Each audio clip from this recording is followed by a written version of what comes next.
Simple Gift, sung by the Mormon Tabernacle Choir.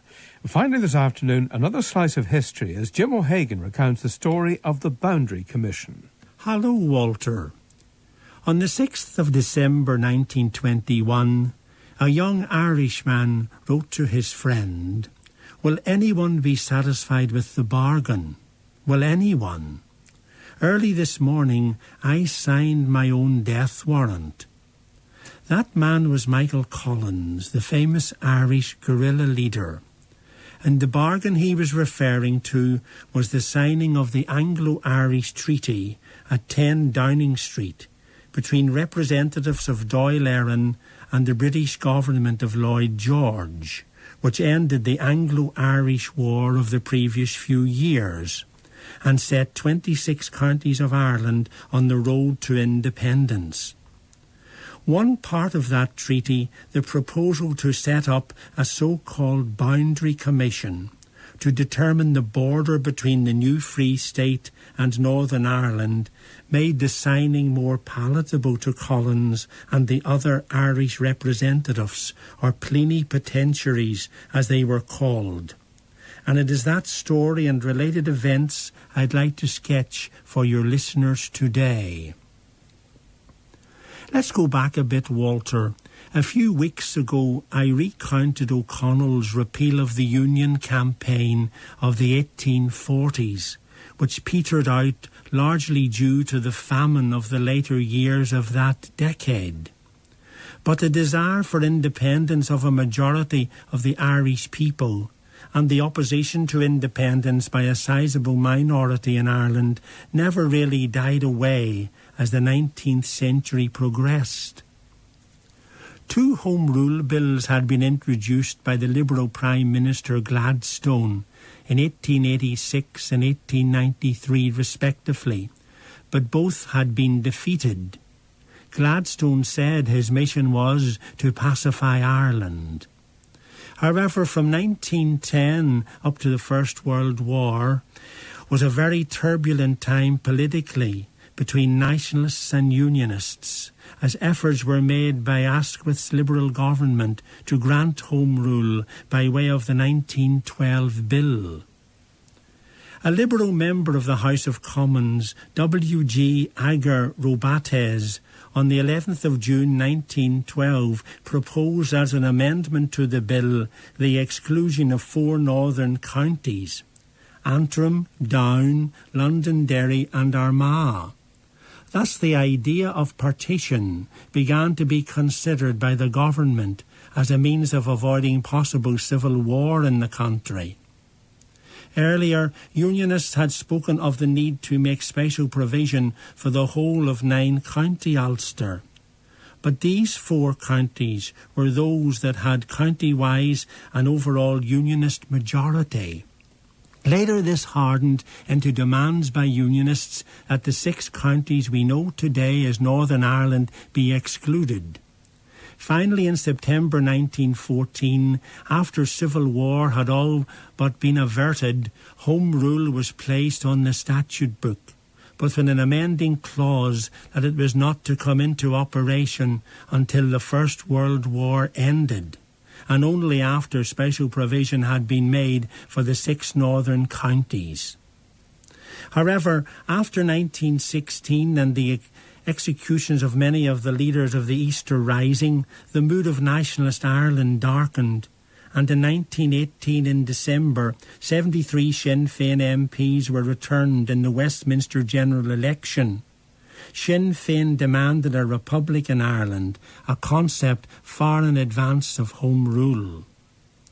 The Government of Ireland Act of 1920 set up Northern Ireland as a separate entity, with the Parliament of Northern Ireland being opened in June 1921 by King George V.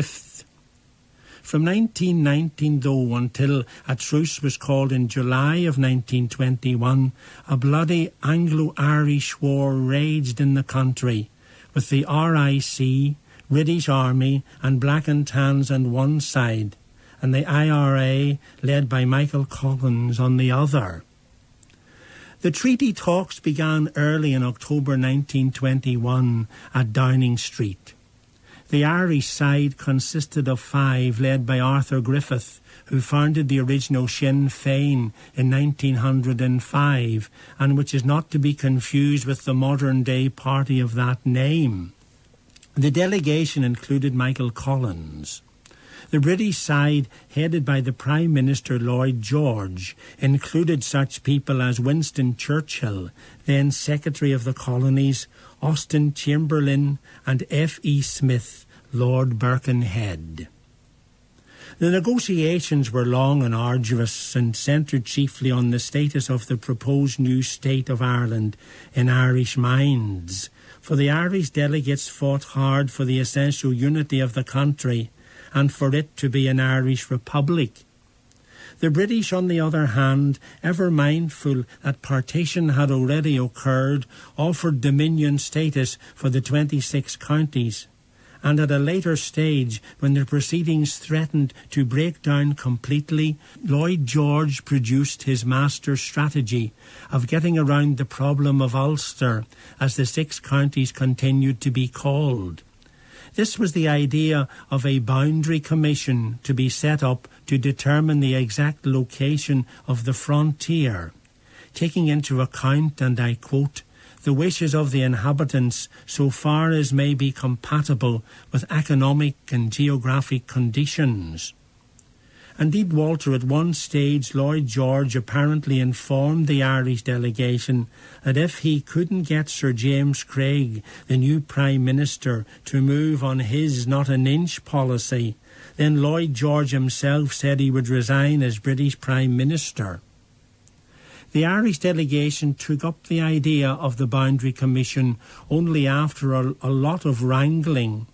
It seemed to them that any review of the existing position, i.e. the full 6 counties being partitioned from the rest of the island, would result in considerable areas of Northern Ireland being handed over to the Free State. The British Prime Minister indicated, it is said, that he felt the same way about the outcome. There is strong evidence, however, he was being duplicitous, in that, on the other hand, he reassured Craig that what the Unionists had they would more or less hold, and that any adjustments to the border would be minor. And so the treaty was signed on the 6th of December 1921, conferring Dominion status on the Canadian model to the 26 counties, and the requirement of a boundary commission being set up, as I have outlined earlier. This was binding on the Ulster side.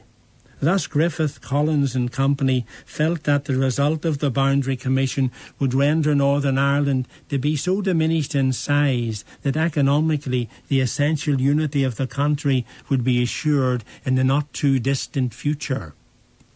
Some of the language used, Walter, by their participants in these negotiations are indeed colourful and memorable.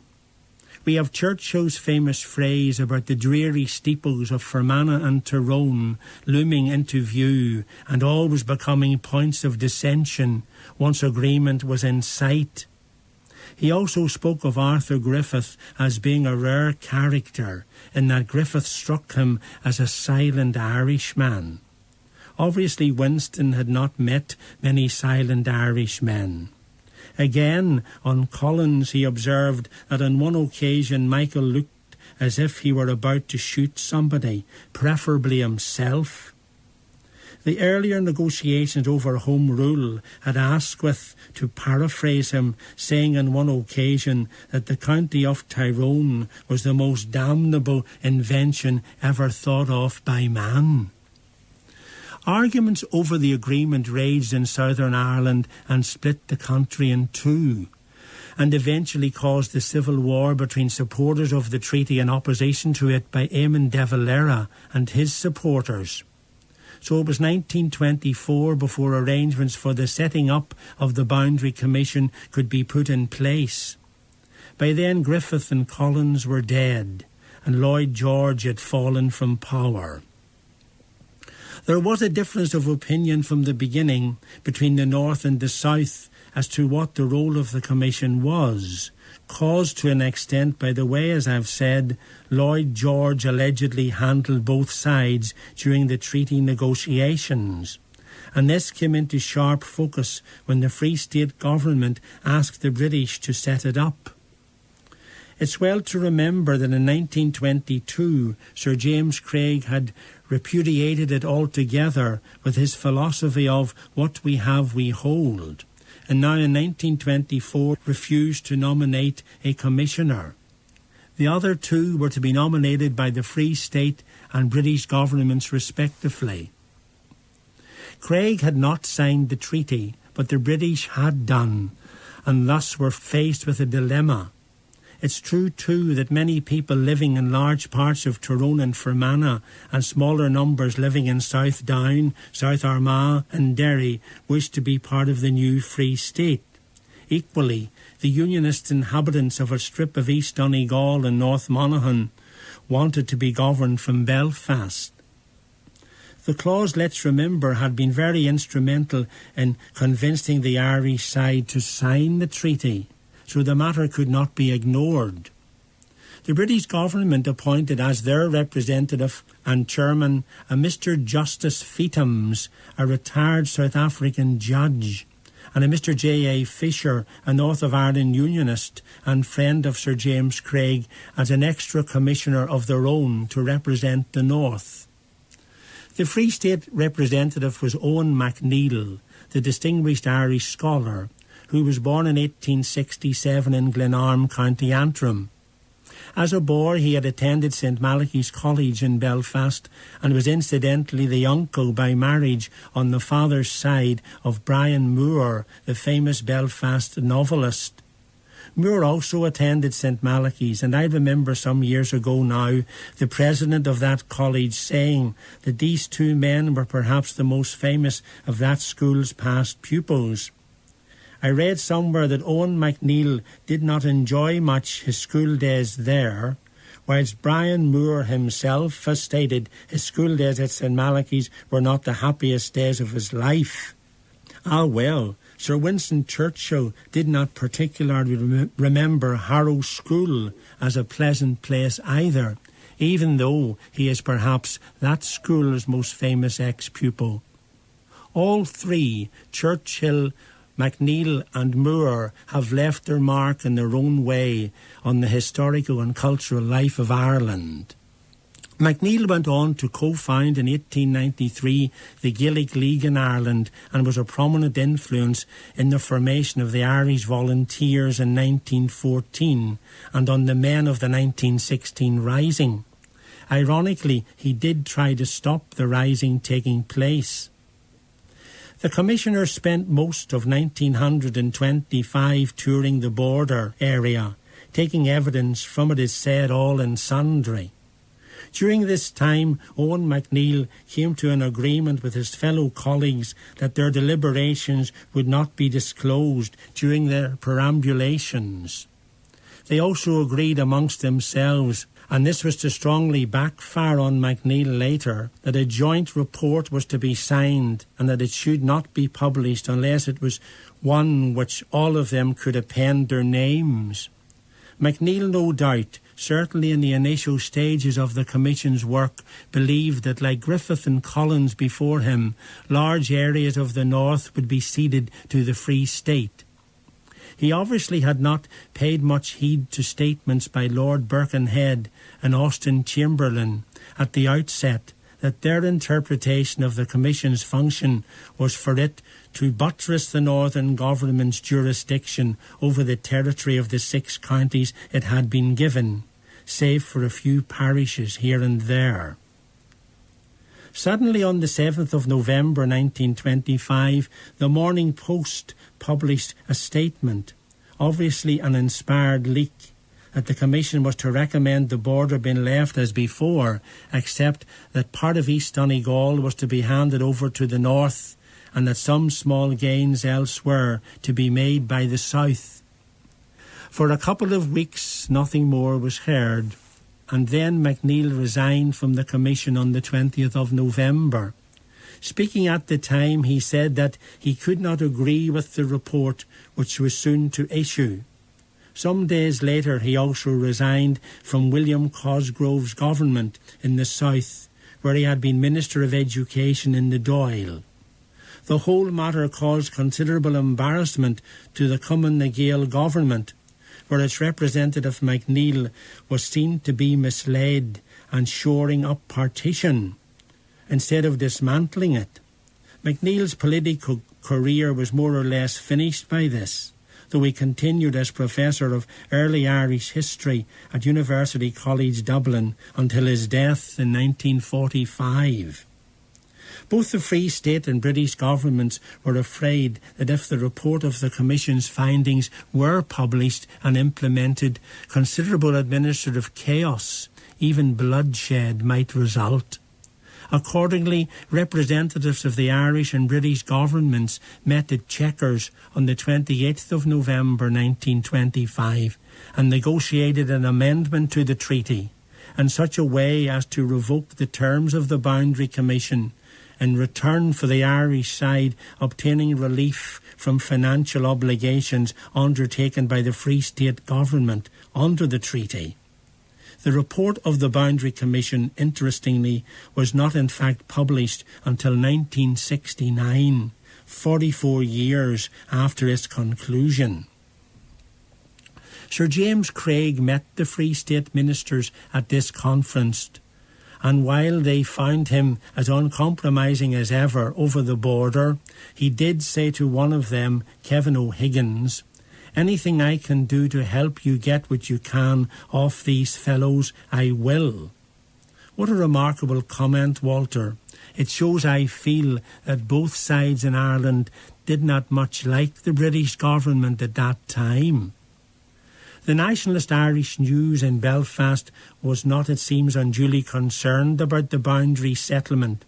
Apparently that paper all along was uneasy about a possibly smaller Northern Ireland and suspicious of how the nationalist minority would be so treated in that smaller area. One effect of the settlement in South Down was the recommencement of work on the development of the Silent Valley Reservoir, which had originally been planned many years before, but had been shelved, as one high-ranking water official told me last year, due to the uncertainty of the border question.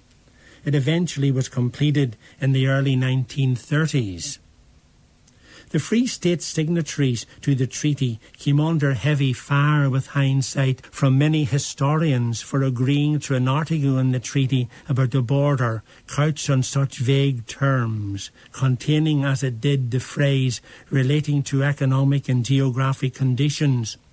And according to the eminent Irish historian, Professor F.S.L. Lyons, an almost infinitely exploitable area of disagreement. Many admirers of Collins maintain that had he lived, the end result of the Boundary Commission's deliberations would have been very different. Be that as it may, there is no doubt that the existence of the border has provoked fury, terror and much heart-searching down the years, not to mention many humorous incidents and elements of farce resulting from that existence. During the Second World War, and indeed afterwards, much smuggling occurred, and many people on both sides found this a profitable occupation. One story which I heard from County Fermanagh has a rather humorous touch. A man had been caught smuggling goods and was fined something like £60, quite an amount for those days, so he must have been doing it on a fairly large scale. Before paying the fine, he waited until he had collected it in pennies and halfpennies and proceeded to the local RUC station, where he simply dumped the amount he had in a sack onto the counter in the reception area, emptied the bag and then walked out. Some exasperated constables, no doubt, had to spend a long time in counting it. There were numerous unapproved roads in the border area, and some people used them on business to cross and recross the frontier without having to use the customs huts, which were placed on certain roads. Facos needed stamping in and stamping out, as this was called, and owners had 7 days' grace after stamping in to have their Facos stamped out. So for most of the week they were driving illegally around the area, but apparently the authorities did not seem to mind. During the 1950s, many border roads were spiked to prevent IRA activity, whilst for a long period after 1970, many cross-border roads were closed altogether. The creation of the border, too, cut off a number of communities at the time from their natural hinterland. The area around the River Lagan in Donegal contained at the time of partition a strong Protestant, mainly Presbyterian community, which produced many people involved with the original UVF and gun-running activities. These people's natural link was with Derry, but after partition they found themselves in another jurisdiction. In time, though, many people from like-minded backgrounds who found themselves in the new Free State settled in and identified with that state. Nowadays, of course, with the new European arrangements between member states, the physical border is less evident, but is still strong in people's minds, especially in those who live along it. At the same time, thankfully, local community cooperation is very evident there, and much is shared mutually in a spirit of give and take. As John F. Kennedy said, mankind must put an end to war, or war will put an end to mankind. Jim O'Hagan, and for a final apt comment, here's Colin Sands. Well, I am a simple farmer, the truth I'll tell to you. I owned a bit of land that would graze a beast or two. But how my life has changed since my field was cut in two by a little dotted line that's called the border. If it wasn't for the border, what would we do? We'd only have one parliament instead of having two. We couldn't play with pounds and punts, and roadblocks would be few. And we couldn't live at all without the border. My uncle's in the customs, and he makes a punt or two. He doesn't like the work, but it keeps him off the brew. His underwear's in ribbons, but his uniform is new. Sure, he couldn't live at all without the border. If it wasn't for the border, what would we do? We'd only have one parliament instead of having two. We couldn't play with pounds and punts, and roadblocks would be few. Sure, we couldn't live at all without the border. And I myself am unemployed, but the smuggling sees me through. For the border is a way of life, as I'll explain to you.